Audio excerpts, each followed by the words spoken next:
లక్ష్మణ్ గారు, జాతీయ స్థాయిలో మీరు పెట్టుకున్నట్టే కొన్ని లక్ష్యాలు, మీరు $5 ట్రిలియన్ ఎకానమీకి రీచ్ అవుతున్నామని చెప్తున్నారు. దేశంలో 3వ అతిపెద్ద ఆర్థిక వ్యవస్థగా భారత్ వచ్చేస్తుందని చెప్తున్నారు. అలాగే 2047కి సంబంధించి మీరు కూడా $20 ట్రిలియన్ $30 ట్రిలియన్ టార్గెట్ పెట్టుకొని ఉంటారు. ఆ ఫిగర్ నాకు తెలియదు. కానీ అదేవిధంగా తెలంగాణలో కూడా 2034 అనుకుంటా $1 ట్రిలియన్ రీచ్ కావాలి, 47కి $3 ట్రిలియన్ ఎకానమీ రీచ్ కావాలి. దానికి ఒక మార్గం వేసే ప్రయత్నం చేస్తున్నాం. సరే, ఇక్కడ పార్టీలు వస్తుంటాయి పోతుంటాయి.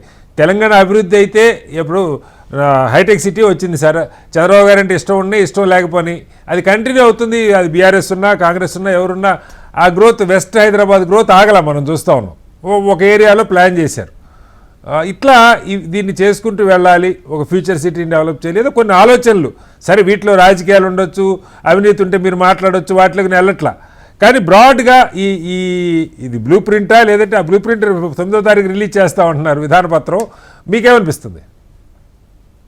ఇప్పుడు కఠారి గారు, ఒకటి క్యూర్కు మనం ఇక్కడ ఇచ్చుకోవాల్సిన నిర్వచనం వాళ్ళు ఏం చెప్తున్నారు అన్నారు కదా.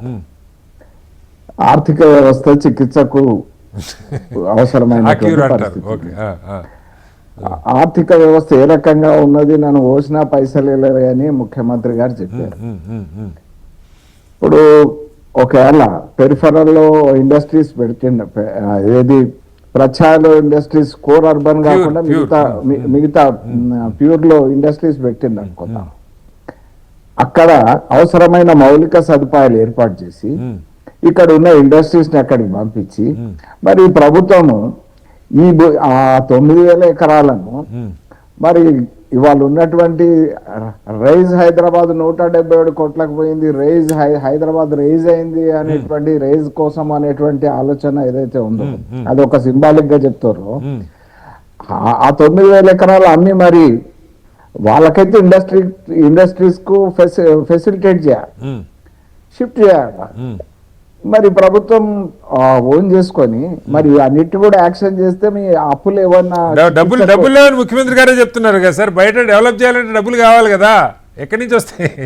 అది కాదు, బీఆర్ఎస్ ఉన్నా కాంగ్రెస్ ఉన్నా బీజేపీ రేపు పొద్దున ఒకళ్ళు ఉండాలనుకున్నా డబ్బులు కావాలి కదా. ఇప్పుడు 9 ఒకవేళ డబ్బులు ఇవాళ ల్యాండ్ కాంపోనెంట్ ఇస్తే కూడా డెవలప్ చేసి ఇస్తారు. ఓకే, ప్రైవేట్ వ్యక్తులు ఎవరైనా డబ్బులు ఉన్నారండి డెవలప్మెంట్ కి ఇస్తారు.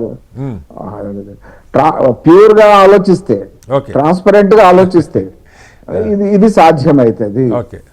ఇండస్ట్రీస్ కు అవసరమైన అన్ని మౌలిక సదుపాయాలతో పాటు ఇది చేయాలి. రెండో విషయం, ప్రభుత్వం విద్యుత్ కేంద్రాల ఎస్టాబ్లిష్మెంట్ అని అన్నారు. థర్మల్ ఆధారిత విద్యుత్ కేంద్రాల ఎస్టాబ్లిష్మెంట్ అనేటువంటిది తగ్గించుకోవాల్సినటువంటి పరిస్థితి.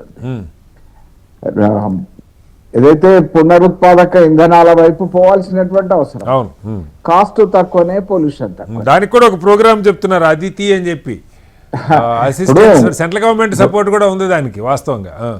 ఎస్, ఆ రకమైనటువంటి దిశలో పోవాల్సినటువంటి అవసరం.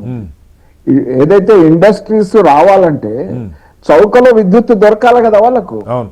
మరి థర్మల్ కాస్ట్లీ అఫైర్ కదా, ఇది ఏం విజన్ ఒకటి. రెండు, ఇకపోతే వారు చెప్పిండ్రు గ్రీన్ హైవేస్, సాగర్మాల, ఇవన్నీ బ్లూ ప్రింట్ ఎప్పుడో కేంద్రం రిలీజ్ చేసింది, పనులు కూడా జరుగుతున్నాయి.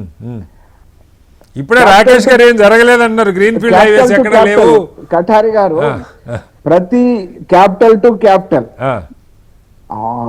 National policy, central government policy, రోడ్లు గడ్కరీ గారి నేతృత్వంలో, నరేంద్ర మోడీ గారి ప్రభుత్వంలో గడ్కరీ గారి ఈ పోర్ట్ఫోలియోను అద్భుతంగా ముందుకు తీసుకెళ్తున్నారు. అద్భుతంగా రోడ్ల నిర్మాణం ఏర్పాటు చేస్తున్నారు. గ్రీన్ ఫీల్డ్ హైవేలు కూడా ఆల్రెడీ ప్రపోజ్డ్. అవన్నిటిని ఒకవేళ ఇవాళ టెండర్లు పిలవచ్చు, వాటన్నిటిని బ్లూ ప్రింట్ గా చూపిస్తామంటే చూపించండి, పర్వాలేదు. కానీ ఇది ఒకవైపు మరొకటి 17 హాస్పిటల్లో అని అన్నారు. దీంట్లో ఏదో లీకేజ్ వార్తలో ప్రెస్ కు బ్రీఫ్ చేసిన వార్తలో అది ఓకే 17 హాస్పిటల్ అన్నారు. 60-40 కేంద్రం అన్ని జిల్లాల ఉన్న హాస్పిటళ్లకు కేంద్రం ఇస్తూనే ఉంటది. ఓకే అదే మీ సపోర్ట్ కాదు సార్, కేంద్రం వేరు రాష్ట్రం వేరు కాదు. రేపు ఈ తెలంగాణ రైజింగ్కి ప్రధాని కూడా పిలుస్తామని కూడా చెప్తున్నారు. సమస్య అది కాదు, ఈ ఆలోచన ఎలా ఉందని ఆలోచనలో మీ భాగస్వామ్యం కూడా ఉండాలి. కఠారి గారు బ్లూ ప్రింట్ దేనికంటారు? ఏదైతే ఇప్పుడు ఆలోచన వచ్చి దాన్ని కాగితం మీద పెట్టి దానికి శిలాఫలకం వేసి ఈయనట్టు ఆన్గోయింగ్ గా వీటిని బ్లూ ప్రింట్ ఎట్లా పెడతారండి? మరొకటి ఏంటంటే అంటే ఇవాళ చికిత్స ఈ ఆర్థిక వ్యవస్థకు చికిత్స కావాల్సిన అవసరం ఒకవైపు ఉన్నది. మరి బ్లూ ప్రింట్ రిలీజ్ చేసేటువంటి మంత్రి ముఖ్యమంత్రి క్రెడిబిలిటీ కూడా ఇక్కడ ప్రస్తావనకు వస్తున్నది.